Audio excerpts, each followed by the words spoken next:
আসসালামু আলাইকুম। ওয়ালাইকুম সালাম। কোথা থেকে আসছেন? মানিকগঞ্জ সারড়া থেকে। কতজন নিয়ে আসছেন আপনারা?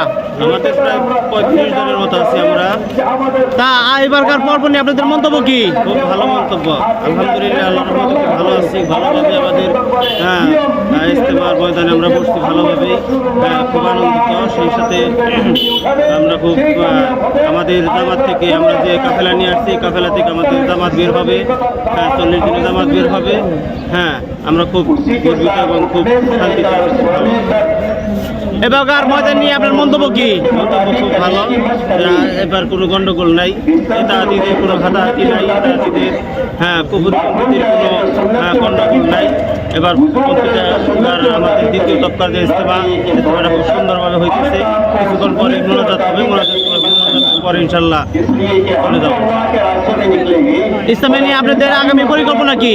আগামী পরিকল্পনা খুব ভালো, যাতে করে উলামায়ে হকদের মাধ্যমে ইজতেমা পরিপূর্ণভাবে সুন্দরভাবে পরিচালিত হয়। উলামায়ে হকের আন্ডারে যেন আমরা থাকতে পারি সবসময়, এটাই আশাবাদী। মাশাআল্লাহ, মাশাআল্লাহ, ধন্যবাদ আপনাকে।